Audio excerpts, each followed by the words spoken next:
Olá, tudo bem com vocês? Hoje, dia 306 da nossa leitura da palavra, estamos dando início ao livro de João. João 21, 20 ao 24, descreve o autor como sendo o discípulo que Jesus amava, e por razões tanto históricas quanto internas, acredita-se que esse seja o apóstolo João, um dos filhos de Zebedeu. A data mais aceita para sua escrita foi provavelmente entre 85 e 90 depois de Cristo. O Evangelho de João seleciona apenas 7 milagres como sinais para demonstrar a divindade de Cristo e para ilustrar o seu ministério. Alguns desses sinais e narrações são encontrados apenas em João.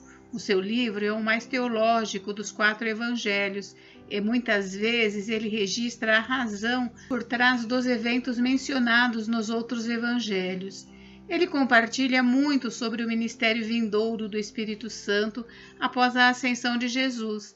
Há certas palavras ou frases que João frequentemente usa e que mostram os temas repetitivos do seu evangelho: acreditar, testemunha, consolador, vida, morte, luz, escuridão, eu sou, e o amor. O Evangelho de João apresenta Cristo não desde o seu nascimento, mas do princípio como o Verbo. João seleciona conversas espirituais que mostram que Jesus é o Messias, como vemos no capítulo 4, versículo 26. E para explicar como alguém pode ser salvo através de sua morte na cruz, como vemos no capítulo 3, versículos 14 ao 16. Os judeus acreditavam na ressurreição e, de fato, utilizaram esta doutrina para tentar levar Jesus a fazer declarações que poderiam ser usadas contra ele. Entretanto, a sua declaração junto ao túmulo de Lázaro, "Eu sou a ressurreição e a vida", como vemos em João 11, 25, deve ter lhes deixado muito surpreendidos. O Evangelho de João continua a cumprir o seu objetivo de conter informações muito úteis para a evangelização. João 3,16 é provavelmente o versículo mais conhecido, mesmo se não devidamente compreendido por muitos, e é frequentemente utilizado em estudos bíblicos evangelísticos. Também as palavras de Jesus de consolo aos seus discípulos antes de sua morte ainda são de grande conforto nas vezes em que a morte clama nossos entes queridos em Cristo. E o mesmo pode ser dito de sua oração sacerdotal pelos crentes no capítulo 17. Bem, hoje nós leremos os capítulos 1 ao 3. Vamos à leitura? Capítulo 1. A encarnação do Verbo. No princípio era o Verbo, e o Verbo estava com Deus, e o Verbo era Deus. E ele estava no princípio com Deus. Todas as coisas foram feitas por ele, e sem ele nada do que foi feito se fez. A vida estava nele, e a vida era a luz dos homens. A luz resplandece nas trevas, e as trevas não prevaleceram contra ela. Houve um homem enviado por Deus, e o nome dele era João. Este veio como testemunha para testificar a respeito da luz, para que todos viessem a crer por meio dele. Ele não era a luz, mas veio para dar testemunho da luz, a verdadeira luz que, vinda ao mundo, ilumina toda a humanidade. O Verbo estava no mundo, o mundo foi feito por meio dele, mas o mundo não o conheceu. Veio para o que era seu, e os seus não o receberam. Mas a todos quanto receberam, deu-lhes o poder de serem feitos filhos de Deus, a saber, aos que creem no seu nome, os quais não nasceram do sangue, nem da vontade da carne, nem da vontade do homem, mas de Deus. E o Verbo se fez carne e habitou entre nós, cheio de graça e de verdade, e vimos a sua glória, glória como a do unigênito do Pai. João dá testemunho a respeito dele e exclama: "Este é aquele de quem eu dizia, ele vem depois de mim, mas é mais importante do que eu, pois já existia antes de mim, porque todos nós temos recebido da sua plenitude, e graça sobre graça, porque a lei foi dada por meio de Moisés, a graça e a verdade vieram por meio de Jesus Cristo. Ninguém jamais viu Deus, o Deus unigênito que está junto do Pai, é quem o revelou." O testemunho de João Batista. Este foi o testemunho de João quando os judeus lhe enviaram de Jerusalém sacerdotes e levitas para perguntar: quem é você? Ele confessou e não negou. Confessou: eu não sou o Cristo. Diante disso lhe perguntaram: quem é você então? Você é Elias? Ele disse: não sou. Então perguntaram: você é o profeta? Ele respondeu: não, não sou. Disseram-lhe então: diga quem é você para podermos dar uma resposta àqueles que nos enviaram. O que é que você diz a respeito de si mesmo? Então ele respondeu: eu sou a voz do que clama no deserto. Endireitem o caminho do Senhor, como disse o profeta Isaías. Ora, os que haviam sido enviados eram do grupo dos fariseus e perguntaram a João: então por que você batiza se não é o Cristo, nem Elias, nem o profeta? João respondeu: eu batizo com água, mas no meio de vocês está alguém que vocês não conhecem. Ele vem depois de mim, mas não sou digno de desamarrar as correias das suas sandálias. Essas coisas aconteceram em Betânia, do outro lado do Jordão, onde João estava batizando. O Cordeiro de Deus. No dia seguinte, vendo que Jesus vinha em sua direção, João disse: eis o Cordeiro de Deus que tira o pecado do mundo. Este é aquele a respeito de quem eu falava quando disse: depois de mim veio um homem que é mais importante do que eu, porque já existia antes de mim. Eu mesmo não o conhecia, mas vim batizando com água, a fim de que ele fosse manifestado a Israel. E João testemunhou dizendo: vi o Espírito descer do céu como pomba e pousar sobre ele. Eu não o conhecia. Aquele, porém, que me enviou a batizar com água me disse: aquele sobre quem você vir descer e pousar o Espírito, esse é o que batiza com o Espírito Santo. Pois eu mesmo vi e dou testemunho de que ele é o Filho de Deus. Os primeiros discípulos de Jesus. No dia seguinte, João estava outra vez na companhia de 2 dos seus discípulos, e vendo Jesus passar, disse: eis o Cordeiro de Deus. Os 2 discípulos, ouvindo-o dizer isso, seguiram Jesus. E Jesus, voltando-se e vendo que o seguiam, disse-lhes: o que vocês estão procurando? Eles disseram: Rabi, onde o Senhor mora? Rabi quer dizer mestre. Jesus respondeu: venham ver. Então eles foram, viram onde Jesus estava morando e ficaram com ele aquele dia. Eram mais ou menos 4 da tarde. André, o irmão de Simão Pedro, era um dos 2 que tinham ouvido o testemunho de João e seguido Jesus. Ele encontrou primeiro seu próprio irmão Simão, a quem disse: achamos o Messias. Messias quer dizer Cristo, e o levou a Jesus. Jesus olhou para ele e disse: você é Simão, filho de João, mas agora será chamado Cefas. Cefas quer dizer Pedro. Filipe e Natanael. No dia seguinte, Jesus resolveu ir para a Galiléia e encontrou Filipe, a quem disse: siga-me. Esse Filipe era de Betsaida, cidade de André e de Pedro. Filipe encontrou Natanael e lhe disse: achamos aquele de quem Moisés escreveu na lei e a quem se referiram os profetas, Jesus o Nazareno, filho de José. Então Natanael perguntou: de Nazaré pode sair alguma coisa boa? Felipe respondeu: venha ver.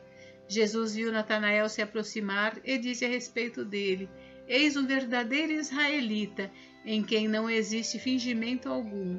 Natanael perguntou a Jesus: de onde o Senhor me conhece? Jesus respondeu: antes de Filipe chamá-lo, eu já tinha visto você debaixo da figueira.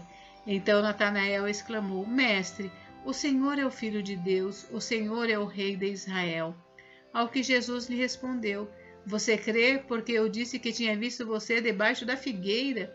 Pois você verá coisas maiores do que estas. E acrescentou: em verdade lhes digo que vocês verão o céu aberto e os anjos de Deus subindo e descendo sobre o Filho do Homem. Capítulo 2. O casamento em Caná da Galileia. 3 dias depois, houve um casamento em Caná da Galileia e a mãe de Jesus estava ali. Jesus também foi convidado com os seus discípulos para o casamento. Tendo acabado o vinho, a mãe de Jesus lhe disse: eles não têm mais vinho. Mas Jesus respondeu: por que a senhora está me dizendo isso? Ainda não é chegada a minha hora. Então ela falou aos serventes: façam tudo o que ele disser. Estavam ali 6 potes de pedras que os judeus usavam para as purificações, e em cada um cabiam cerca de 100 litros. Jesus lhes disse: encham de água esses potes. E eles os encheram totalmente. Então lhes disse: agora tirem um pouco e levem ao responsável pela festa. Eles o fizeram. Quando o responsável pela festa provou a água transformada em vinho, ele não sabia de onde tinha vindo, por mais que os serventes que haviam tirado a água soubessem. Chamou o noivo e lhe disse: todos costumam servir primeiro o vinho bom, e quando já beberam muito, servem o vinho inferior. Você, porém, guardou o melhor vinho até agora. Assim, em Caná da Galileia, Jesus deu início a seus sinais. Ele manifestou a sua glória e os seus discípulos creram nele. Depois disso, ele foi a Cafarnaum com sua mãe, seus irmãos e seus discípulos, e ficaram ali não muitos dias. Jesus purifica o templo. Estando próxima à Páscoa dos judeus, Jesus foi para Jerusalém e encontrou no templo os que vendiam bois, ovelhas e pombas, e também os cambistas assentados. Tendo feito um chicote de cordas, expulsou todos do templo com as ovelhas e os bois, derramou o dinheiro dos cambistas pelo chão, virou as mesas e disse aos que vendiam as pombas: tirem estas coisas daqui, não façam da casa de meu pai uma casa de negócio. Os seus discípulos se lembraram que está escrito: o zelo da tua casa me consumirá. Então os judeus lhe perguntaram: que sinal você nos mostra para fazer essas coisas? Jesus lhes respondeu: destruam este santuário, e em 3 dias eu o levantarei. Os judeus responderam: este santuário foi edificado em 46 anos, e você quer levantá-lo em 3 dias? Ele, porém, se referia ao santuário do seu corpo. Quando, pois, Jesus ressuscitou dentre os mortos, os discípulos dele se lembraram que ele tinha dito isso e creram na Escritura e na palavra de Jesus. Jesus conhece todas as pessoas. Estando Jesus em Jerusalém durante a festa da Páscoa, muitos creram no seu nome quando viram os sinais que ele fazia. Mas o próprio Jesus não confiava neles, porque conhecia a todos, e não precisava que alguém lhe desse testemunho a respeito das pessoas, porque ele mesmo sabia o que era a natureza humana. Capítulo 3. Nicodemos visita Jesus. Havia entre os fariseus um homem chamado Nicodemos, um dos principais dos judeus. Este, de noite, foi até Jesus e lhe disse: Rabi, sabemos que o Senhor é mestre vindo da parte de Deus, porque ninguém pode fazer estes sinais que o Senhor faz, se Deus não estiver com ele. Jesus respondeu: em verdade lhe digo que se alguém não nascer de novo, não pode ver o reino de Deus. Nicodemos perguntou: como pode um homem nascer sendo velho? Será que pode voltar ao ventre materno e nascer uma segunda vez?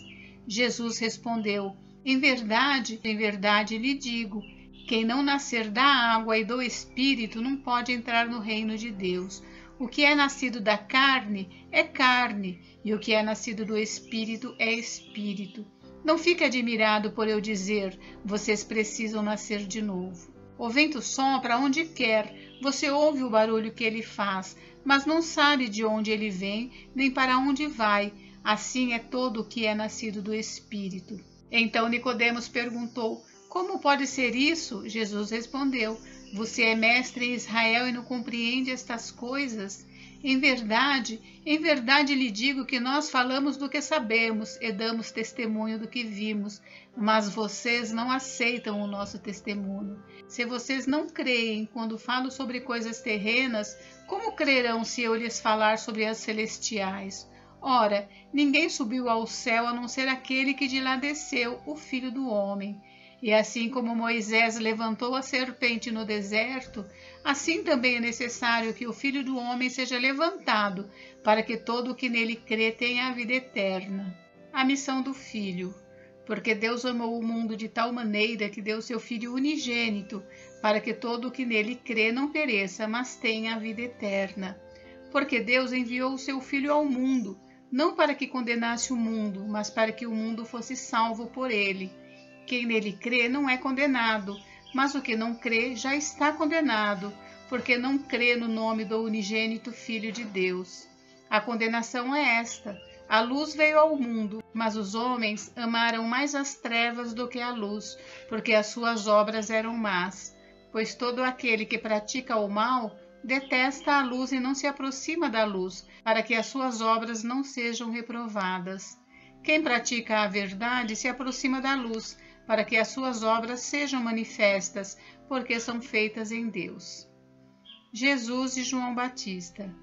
Depois disso, Jesus foi com os seus discípulos para a terra da Judéia. Ali permaneceu com eles e batizava. Ora, João também estava batizando em Enom, perto de Salim, porque ali havia muitas águas e o povo se dirigia para lá e era batizado, pois João ainda não havia sido preso. Então surgiu uma discussão entre os discípulos de João e um judeu a respeito da purificação, e foram até João e lhe disseram: Mestre, aquele que estava com o Senhor no outro lado do Jordão, do qual o Senhor deu testemunho, está batizando e todos vão até ele. João respondeu: Ninguém pode receber coisa alguma se não lhe for dada do céu. Vocês mesmos são testemunhas do que eu disse. Eu não sou o Cristo, mas fui enviado como seu precursor. O que tem a noiva é o noivo. O amigo do noivo que está presente e o escuta se alegra muito por causa da voz do noivo, pois essa alegria já se cumpriu em mim. Convém que ele cresça e que eu diminua. Aquele que vem do céu. Quem vem das alturas certamente está acima de todos. Quem vem da terra é terreno e fala da terra. Quem veio do céu está acima de todos e dá testemunho daquilo que viu e ouviu, mas ninguém aceita o seu testemunho. Quem, porém, aceita o testemunho que ele dá, certifica que Deus é verdadeiro, pois aquele que Deus enviou fala as palavras de Deus, porque Deus não dá o Espírito por medida. O Pai ama o Filho e entregou todas as coisas nas mãos dele. Por isso, quem crê no Filho tem a vida eterna. Quem se mantém rebelde contra o Filho não verá a vida, mas sobre ele permanece a ira de Deus. Gente, encerramos por hoje, mas amanhã tem mais. Fiquem com Deus, Deus abençoe vocês. Até amanhã.